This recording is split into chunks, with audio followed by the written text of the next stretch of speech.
Boa tarde, pessoal. Vamos deixar aí a sala gravada, né? Então vamos para mais uma web aula de saúde, segurança e trabalho. Aí hoje eu vou falar sobre duas NRs, né? A NR13 e a 17, né? Uma fala de caldeiras, né? Uma fala de caldeiras e a outra de ergonomia, né? Que é a NR17. Bom, aí antes de iniciar aí, pessoal, quero passar um vídeo da indústria aí, logo em seguida a gente inicia, tá bom?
Bom, pessoal, então vamos lá, né? Vou mostrar aí a produção aí lá na fábrica da Ferrari, né? Que utiliza aí, bem alinhado mesmo com a indústria 4.0, né? Nenhum tipo de combustível fóssil, até para geração de energia da própria fábrica, né? Bom, então, iniciando aí, pessoal, falando sobre a NR13, que trata então de caldeiras, vasos de pressão, tubulações e tanques metais de armazenamento. Né? Bom, então primeiro, pessoal, a gente precisa definir o que são caldeiras, né? Caldeiras aí, né, são vasos de pressão que é projetado para transformar água em vapor, né? Eles são construídos com materiais resistentes a alta pressão e temperatura, como aço carbono ou ligas especiais, né? Então, o vapor ele transporta energia térmica do combustível, né, em forma de calor para vários locais, onde o calor é desejado e o vapor pode até movimentar eixos, né? Então, geralmente, pessoal, na indústria, utiliza o vapor, por exemplo, para alguns processos, né, alguns processos aí químicos, algum processo que eu necessito do vapor a alta pressão, cozinhas industriais, onde eu preciso, por exemplo, cozinhar de forma rápida um alimento. Então, vapor em alta pressão e temperatura, eu consigo cozinhar um alimento em uma temperatura mais rápida, otimizada. É, Posso também utilizar ela para gerar energia, né? Então, por exemplo, de uma caldeira, eu aqueço a água, ela vira um vapor a alta pressão e ela, por sua vez, gira uma turbina. Essa turbina, então, gera uma eletricidade. Então, a gente tem essas usinas, né? Por exemplo, a usina nuclear, ela usa caldeira, né? Aí o combustível, né, é o combustível nuclear, né? Que ele aquece ali a água e vira vapor e gera energia, né? Então a gente tem várias formas aí de obter esse vapor a alta pressão, né? Depende muito do meu combustível, né? Então os combustíveis, né, que são usados nas fornalhas das caldeiras, então são os mais variados. A gente pode usar biomassa, né, como lenha, cavacos de madeira, bagaço de cana, casca de coco, de origem de origem mineral, por exemplo, carvão, posso usar o gás GLP. Eu tenho o BPF, né, o óleo de baixo ponto de fusão, só que ele é rico em enxofre, né, ou seja, extremamente poluente, né, porque ele é um resíduo aí, quase que uma escória mesmo da indústria petroquímica, né, então é um óleo lá que, como não tem muita utilidade, eles viram utilidade para acionar a caldeira. Porém, já é descoberto que ele é rico em enxofre, então ele contribui, por exemplo, para aquecimento, né, aquecimento global, expelir gases nocivos à saúde aí na atmosfera, né? Então, hoje praticamente não se utiliza. A gente tem um gás natural, o óleo combustível diesel e também pode se utilizar a eletricidade para aquecer a água nas caldeiras. Bom, quais são as partes aí de uma caldeira, pessoal? Bom, a gente tem um corpo da caldeira de aço, né, constituído então, de um reservatório dentro do qual a água alimentada nela vira vapor. A gente tem os tubos internos, normalmente de aço, por onde passam os gases muito quentes, né, que é proveniente da combustão, ou passa água que sofre o aquecimento, envolvida pelos gases que circundam os tubos cheios de água.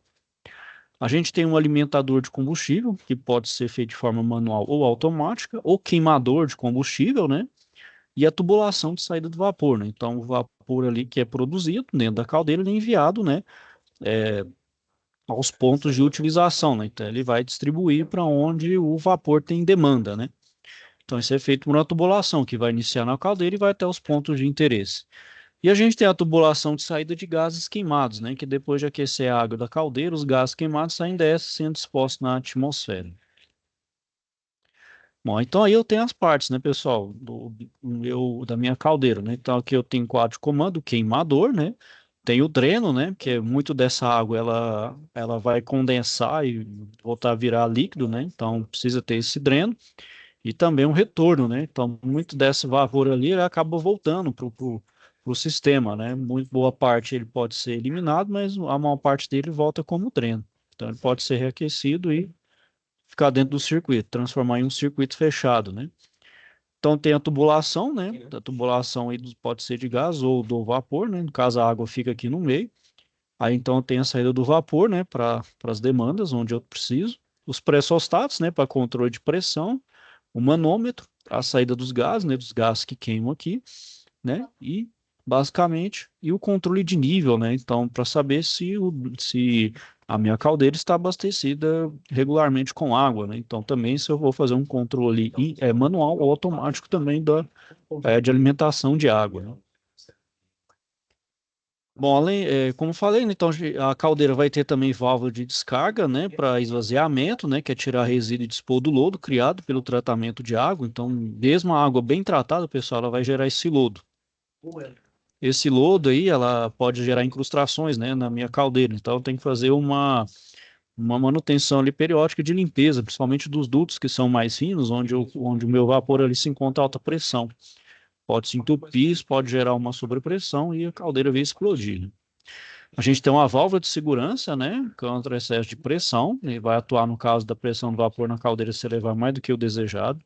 Então, essa aqui é uma peça extremamente crítica, pessoal. Tem que ter todo cuidado com ela. Então, ela tem que tomar todo cuidado, principalmente com relação à calibração e o seu funcionamento. Então, a NR3 ela é bem direta ali, bem exigente com relação a essa parte da válvula de segurança.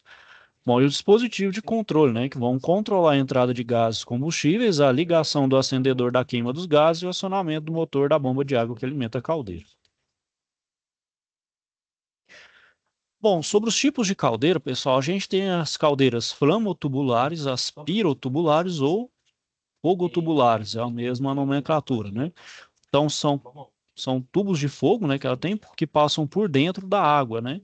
Aquecendo. Então são compactos e eficientes, né, do ponto de vista de tamanho, são ideais para geração de vapor de baixa e média pressão. A gente tem as chamadas caldeiras aquatubulares ou água-tubulares, né? Então, ao invés do meu combustível circular pela tubulação, vai ser a água. Aí os gases de combustão, né, o combustível que vai estar no meio ali. Então, eles são mais complexos do ponto de vista construtivo do que as flamotubulares, mas oferecem, então, maior capacidade de vapor e podem operar, então, a pressões mais elevadas comparadas às flamotubulares. A gente tem a caldeira por fissão nuclear, né, que utiliza combustível atômico, né, onde vai aquecer um reator em que a água circula e se transforma em vapor. E nessa questão aí da caldeira por fissão nuclear, pessoal, todo o sistema ele é extremamente protegido, então ele exige mais a questão de atenção. Por que se protege? Porque essa água que aquece, ela não mistura com combustível, ela não entra em contato, é meio que um aquecimento indireto, né? Ou seja, então minha água que circula ali na caldeira e onde eu preciso de vapor, ela não é contaminada, até porque se for contaminada gera problema. Então é uma forma totalmente distinta de fazer o aquecimento da água, é um pouco mais diferente aí do que as outras caldeiras. E as caldeiras elétricas, né, pessoal, elas vão utilizar as resistências para aquecer a água. Elas são mais limpas e seguras que as caldeiras a combustível, mas têm um custo de operação mais elevado. Geralmente são menores. Geralmente aí o nível de pressão é menor e é utilizado aí em demandas menores, né? Até em algumas residenciais, né? Alguns prédios utilizam essas caldeiras elétricas. Então, aí a gente tem os diferentes tipos, né? Então, aqui a gente tem a flama ou tubular, aqui a gente tem a aqua tubular, né? A por fissão nuclear, né? Como eu falei, a gente tem a área onde tem a fissão nuclear, que é totalmente protegido, né? Então tem revestimento de concreto, chumbo, e minha água ela não entra diretamente em contato com o combustível, ou seja, essa água não se contamina, né? Então ela tem todo cuidado, porque essa água não pode contaminar, uma vez que, né, ela não pode ter vazamento, né? Por questão de contaminação mesmo, né? E ela é toda protegida nessa questão. E aqui é a caldeira elétrica, certo, pessoal? Bom, então, pessoal, quais são os cuidados que eu preciso ter na operação da caldeira? Então, manter limpa, muito bem arejada a sala de caldeiras, então é uma primeira exigência, né, da NR13, que a caldeira, então, fique isolada, não tenha nada, nenhum outro tipo de equipamento, por menor que seja, por inofensivo que seja, não pode ter nada, somente a caldeira, por isso que é uma sala das caldeiras, que é a sala da caldeira. Olhar sempre o manual do gás combustível, né, ou outro sistema do outro tipo de combustível. Verificar sempre a pressão e o nível de água, né? Verificar sempre se está bem alimentado a água, né? Se estiver abaixo, fazer a alimentação de água. Acompanhar o aspecto do condensado, geralmente aquele que retorna ali do próprio caldeiro ou vem do circuito, né? Que vem da alta demanda e volta. Verificar como está o aspecto desse condensado por meio das descargas da caldeira. Se essa água ela tiver alguma cor, né? Alguma uma cor ali, então eu tenho algum indício de corrosão na caldeira ou nas linhas. Então eu preciso anotar isso no livro de operação da caldeira, né? Então, se tiver o nível da cor, dependendo da severidade, eu preciso, então, analisar, ver se ela é grave ou não. Eu preciso verificar, certo? Olhar a cor da chama do queimador, né? Cor firme sem faísca é o esperado. Cores diferentes ou faiscamento pode indicar possivelmente, né, má regulagem do queimador ou sujeira nos seus bicos. Também é uma indicação, né? Olhar essa chama do queimador, né? Bom, testar periodicamente a linha de gás combustível, né? Então, usar um borrifador ou um spray com amoníaco ou água com sabão, né? Então, a formação de bolhas indica a liberação de gás na linha e não no queimador. Então, nesse caso, né, pessoal, desligar, né? Talvez tenha um vazamento de gás, desligar imediatamente a alimentação de gás e reparar o defeito. Olhar a coisa dos gases queimados que saem da caldeira, né? Na chaminé da caldeira. Gás branco significa excesso de ar, né? Estamos aquecendo nitrogênio, ou seja, é o gás inerte sem função e jogando no ar. Se for escuro, está faltando ar, né? Então, o certo é o gás a sair desse chaminé não ter cor, né? Que seja totalmente ali invisível, né? Apenas não pode, a cor tem que ser totalmente incolor nessa questão. Nunca apertar parafuso ou porca de flange de caldeira em trabalho, né? Então, sempre que for fazer alguma intervenção mecânica na caldeira, sempre com ela desligada, porque a caldeira ela está a alta pressão, né? E então pode ter explosão e expulsão, né? Além da explosão, expulsão de vapor a mais de 100 graus, então é extremamente grave, né? Então, o projetista da caldeira do seu sistema, o operador tem que fazer com que o condensado, né? Então, tem que garantir que o condensado volte para o circuito, né? Portanto, voltar para a caldeira. Água condensado, né? Ele é considerado uma água quente que já é tratada e com calor, né? Então, hoje é totalmente contraproducente você jogar essa água fora, né? Então, é questão de otimização. Então, sempre retornar, né? Sempre reutilizar essa água o tanto quanto possível, né? Para não ter desperdício, né? O operador de caldeira, pessoal, também deve cuidar bem dos periféricos, né, como motores, ventiladores, os manômetros de gás, limpar os queimadores, né, o tratamento de água, etc. E dar várias vezes ao dia, né, se for necessário, a descarga do lodo do fundo da caldeira, né. No mais que a água seja tratada, pode ter esse lodo, né. Esse lodo, ela pode gerar entupimento na caldeira. Isso é prejudicial. Então, eu preciso fazer essa descarga de lodo e fazer a limpeza ali para evitar que esse lodo vá para as tubulações, né? Bom, pessoal, sobre a casa da caldeira, a NR13, ela exige os seguintes critérios, né? Tá? Tem que ser absolutamente limpa e organizada, só ter acesso quem for operador da caldeira e ninguém mais. Não é local de estoque de produtos fora do interesse da caldeira, então combustível, então, nem pensar, nada que seja inflamável, não pode estar na casa da caldeira. Tem que ser bem iluminada e ter uma iluminação elétrica de emergência portátil, além de uma potente lanterna, né? Então, em caso mesmo que uma iluminação de emergência não venha funcionar, tem que ter uma lanterna bem potente para ter total iluminação mesmo na ausência de uma fonte que seja alimentada eletricamente. Então, uma portátil bem potente.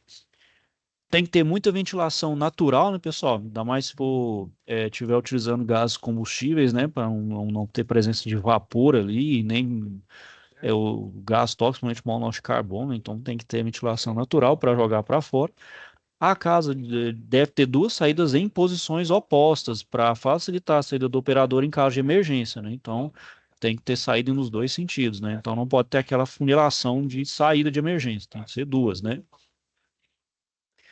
Bom, na casa de caldeira, pessoal, tem que existir então mesa, né, com cadeira e lanterna com pilhas, o livro de anotações diárias da caldeira, o manual de operação do fabricante, a própria NR3 impressa e o sensor de presença de gás, né? Então tem aí, pessoal, a foto como deve ser essa casa da caldeira, né? Você vê que é bem organizada, limpa, tudo bem etiquetado, tagueado, né, com os devidos manômetros, né? Mesa, então tudo bem organizado.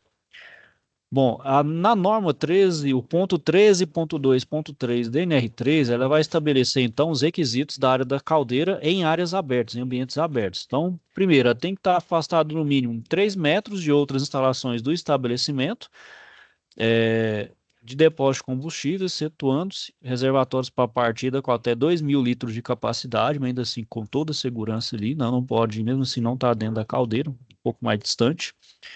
Dispor de pelo menos duas saídas amplas, permanentemente desobstruídas e dispostas em direções distintas. Dispor de acesso fácil e seguro, necessário à operação e manutenção de caldeira, sendo que, para guarda-corpos vazados, os vãos devem ter dimensões que impeçam, então, né, queda de pessoas, isso se eu estiver trabalhando em níveis, né, de altura, né? Ter sistema de captação e lançamento dos gases e material particulado provenientes da combustão para fora da área de operação, atendendo às normas ambientais vigentes, dispor de iluminação conforme normas oficiais vigentes e ter sistema de iluminação de emergência caso operar à noite.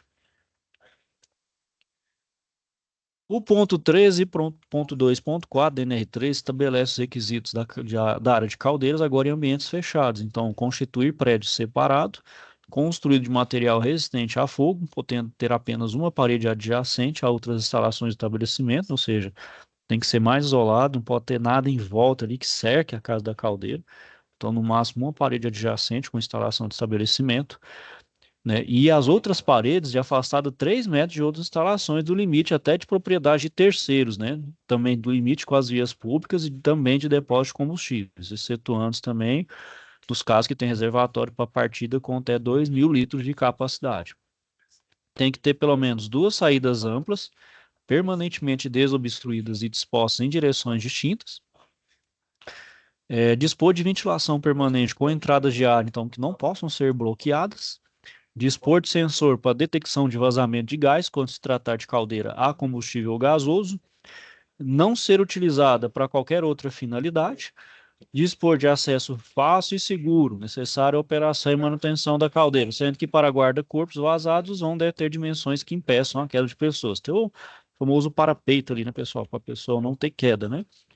Ter sistema de captação e lançamento dos gases e material particulado provenientes da combustão para fora da área de operação, atendendo às normas ambientais vigentes para não ter, então, um sistema de captação, seja por um sistema de exaustão ou outro qualquer, e dispor de iluminação conforme normas oficiais vigentes, ter sistema de iluminação de emergência. Bom, sobre a partida da caldeira, pessoal, a gente tem que considerar aí, né, duas condições para partir elas. Então, uma eu considero ela com a caldeira fria e outra com a caldeira já quente, né, onde ela tivesse sido funcionado alguma vez. Bom, então, considerando a caldeira fria, pessoal, o que que o operador tem que verificar? O nível de água dentro da caldeira, que tem que estar entre um valor máximo e mínimo, você tem um mostrador ali, né? Complementarmente, deve verificar se o reservatório geral de água da instalação, né, seja hotel, hospital, indústria, tem água, né? A mesma coisa vale para o combustível, né? Por hipótese, a válvula de saída de vapor da caldeira está fechada, né? Então, se é a válvula de alimentação das linhas de vapor, abrir a válvula de alimentação de gás, verificar se a pressão do gás está no mínimo a 300 milímetros de coluna de água, ligar a chave geral de força do quadro de comando, ligar o quadro de comando e colocar o queimador de gás na posição em chama baixa. Então, isso aí é a partida da caldeira, considerando ela fria, mas na maioria das vezes, pessoal, parte ela sempre fria, correto? Bom, sobre as rotinas na operação de caldeiras, pessoal, tem uma periodicidade em que se faz essas rotinas de operação. Então, a gente tem as rotinas diárias, semanais, mensais, enfim, né? Então, nas rotinas diárias, né, na passagem de turno, verificar sempre o que o operador anterior deixou escrito no livro de operação.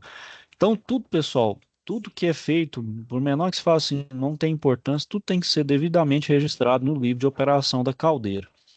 Então, esse operador ele só deve deixar a casa da caldeira quando quem o rendeu, né, lê o relatório de passagem. Então, isso é diário, não aceite informações verbais. Então, tudo tem que estar devidamente registrado, escrito. Quando deixar o turno, deixa escrever tudo que de importante aconteceu, né? Então, por mais insignificante que seja, você pode considerar, tem que ser anotado. Olhar o nível de água, né, dentro da caldeira através do visor de nível. Falta de água é algo gravíssimo e obriga o desligamento manual imediato do aquecimento. Excesso de água vai indicar falha no automatismo de ligar e desligar a bomba de alimentação de água e corrigir o automatismo, né, para descarregar o excesso de água.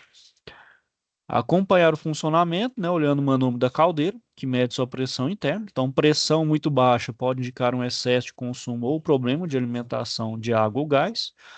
E pressão muito alta, né? Então, desligar imediatamente o aquecimento e verificar a causa. Olhar a temperatura de saída dos gases queimados, né? Registrar os dados e qualquer anomalia, fazer as verificações mais variadas. E no caso de temperaturas baixas, queimador estará queimando, haverá falta de alimentação de gás, né?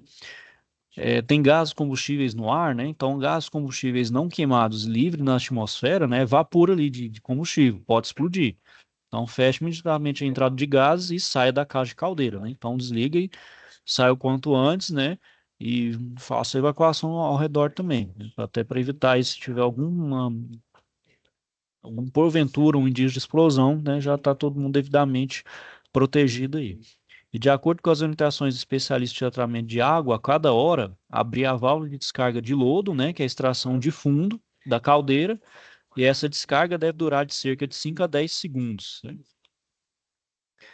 Bom, na rotina mensal, pessoal, refazer relatório mensal por escrito ao nível superior, né, o seu nível superior, pedir para ele assinar que recebeu e guardar em casa a cópia da via assinada.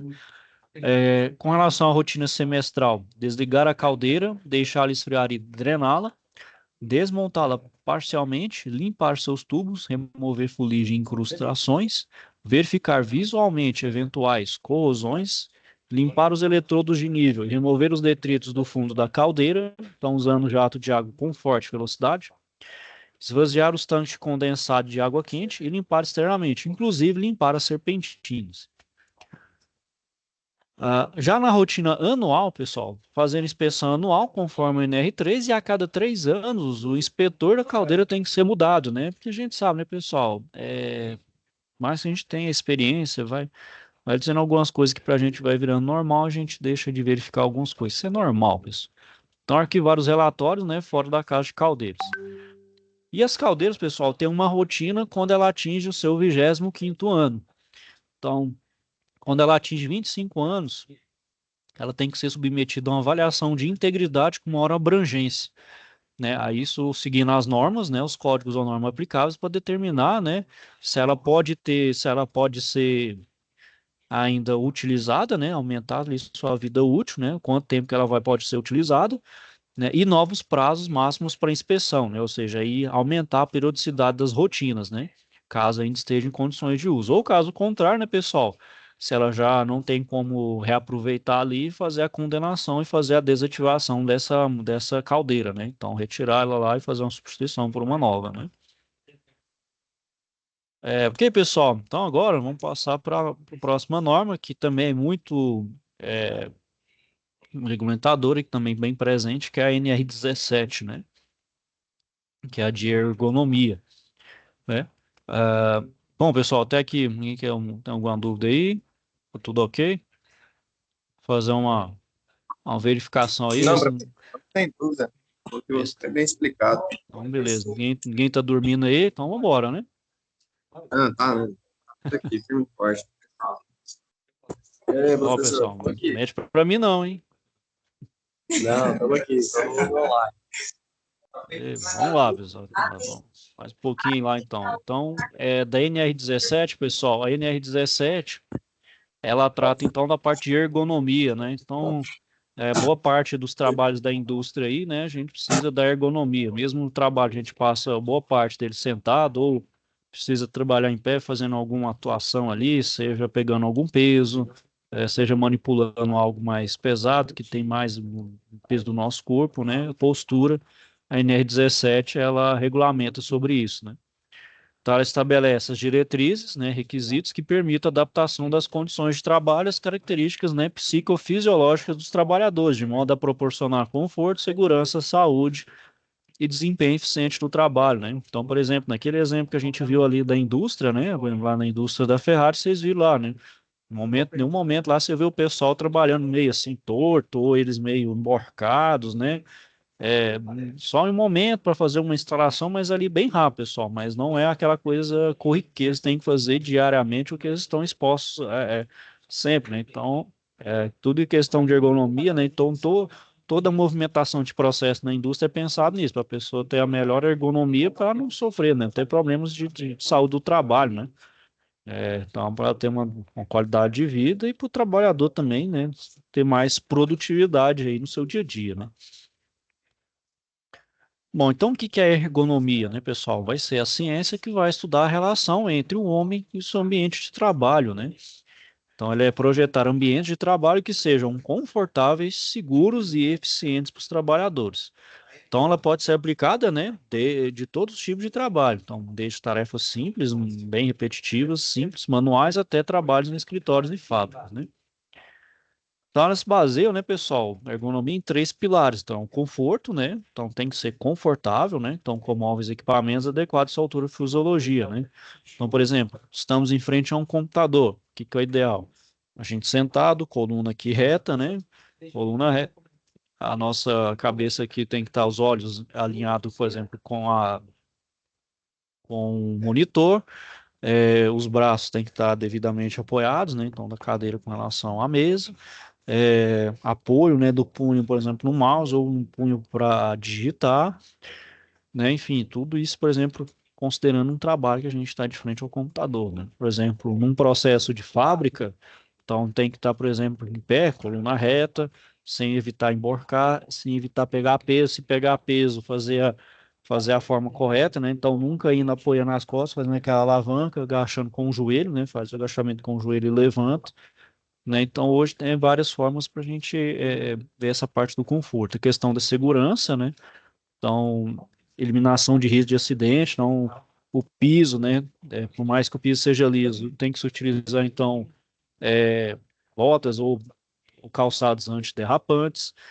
Se tiver, então, algum indício de risco de queda ou de escorregamento, ser devidamente avisado. E a questão da eficiência, né? Então, é, além do conforto da segurança, trazer eficácia para o trabalhador. Então, isso reflete também na sua produtividade diária, né? Bom, quais são as obrigações dos empregadores, pessoal, nessa questão da NR17, que ela diz sobre a obrigação a obrigação dos empregadores neste caso? Então, fornecer aos trabalhadores um ambiente de trabalho ergonômico, treinar eles sobre os princípios de ergonomia, implementar medidas para prevenir doenças ocupacionais e realizar avaliações ergonômicas periodicamente. Com relação aos empregados, né, pessoal? Então, eles são obrigados a utilizar os móveis e equipamentos de forma correta, seguir as instruções de segurança e saúde no trabalho e comunicar ao empregador, né, qualquer problema ergonômico no ambiente de trabalho. Bom, então, pessoal, como implementar a ergonomia no trabalho? Precisa, então, seguir algumas etapas. Primeiro, precisa identificar, né, quais são os problemas ergonômicos, né? Se eu ver, se eu, naquela identificação dos riscos do meu ambiente, né? Então, quais são os riscos ergonômicos que eu tenho ali naquele ambiente, né? Então, a gente faz isso, pessoal, não é na indústria toda. O pessoal da segurança do trabalho sabe melhor isso aí. Você faz isso, ambiente é ambiente. Tanto que você vai assim, determinado departamento tem lá o risco, né? Então, cada ambiente tem um risco ali associado, né? Então, por exemplo, o risco ergonômico de determinado departamento é esse. Então, vamos identificar desse aqui. Daquele outro departamento, identifica os outros problemas ergonômicos. Então, a gente vai identificando os riscos ergonômicos de cada departamento, né? Então, isso é feito através de observações, entrevistas e avaliações ergonômicas. Identifiquei, agora eu vou desenvolver soluções. Então, após analisar, é hora de desenvolver soluções para os problemas ergonômicos identificados. Soluções podem incluir a compra de novos móveis, equipamentos, mudanças na organização do ambiente de trabalho ou treinamentos dos trabalhadores. E desenvolver a solução, agora eu vou implantar a solução. Então, agora tem que ser implantado no ambiente de trabalho. Então, é importante monitorar a implementação das soluções para garantir, né, que elas de fato estão sendo eficazes. E depois avaliar e ajustar, né? Então, periodicamente, vou avaliar a eficácia dessa solução, né? E, caso necessário, realizar os ajustes, né? Então, a ergonomia, pessoal, ela não é definitiva, ela é um contínuo, ela é sempre contínua, sempre vai melhorando, sempre vai tendo novas formas de se aperfeiçoar, novos métodos, enfim, a gente tem que sempre estar atualizando com relação nisso. Alguns exemplos de soluções ergonômicas, né? Então, tem muitas soluções ergonômicas, pessoal, que podem ser implementadas. Então, a gente tem as cadeiras ergonômicas, né? Então, aquelas que ajustam, né? A gente tem aquela alavanquinha que ajusta a altura e o encosto, né? Tem uns que ajustam a lombar também, a altura dos braços. Os monitores, né? Então, permite ajustar a altura e a inclinação do monitor. Além da altura, a inclinação, né? Posso estar vendo mais assim, mas de forma que sempre a minha visão tem que estar sempre reta, né? Então, nunca muito abaixo nem assim, né? Para não trabalhar aqui na cervical, né? Não prejudicar. Também suportes para teclado e mouse, né? Para também evitar isso, para evitar aquela tensão nos ombros e pulso. Esses tapetinhos aqui, né, pessoal, que é se você apoiar o pulso, né, para você evitar, por exemplo, a ler, né, que a ler dá muito, principalmente no punho, né, não só nos dedos, mas nos punhos. E as pausas regulares, né, pessoal? Então, sempre incentivar as pequenas pausas para alongamento ao longo da jornada de trabalho. Então, a cada 2 horas e meia, 3 horas de trabalho, você dá uma pausa, dá uma levantada, vai respirar, né, joga uma água no rosto, né, respira, faz um alongamento só para poder, né, fazer essa pausa, porque a gente ficar muito tempo em uma determinada posição, você pode ficar meio ruim, né? Você pode ficar não ser legal. Bom, os benefícios da ergonomia, né, pessoal? Então, reduz, né, doenças ocupacionais, como Ler-Dort, dores na coluna, tendinites, aumento do conforto e bem-estar, né? Então, os colaboradores vão se sentir mais valorizados, né, por estar trabalhando em lugar, então, que é confortável, né, durante o trabalho.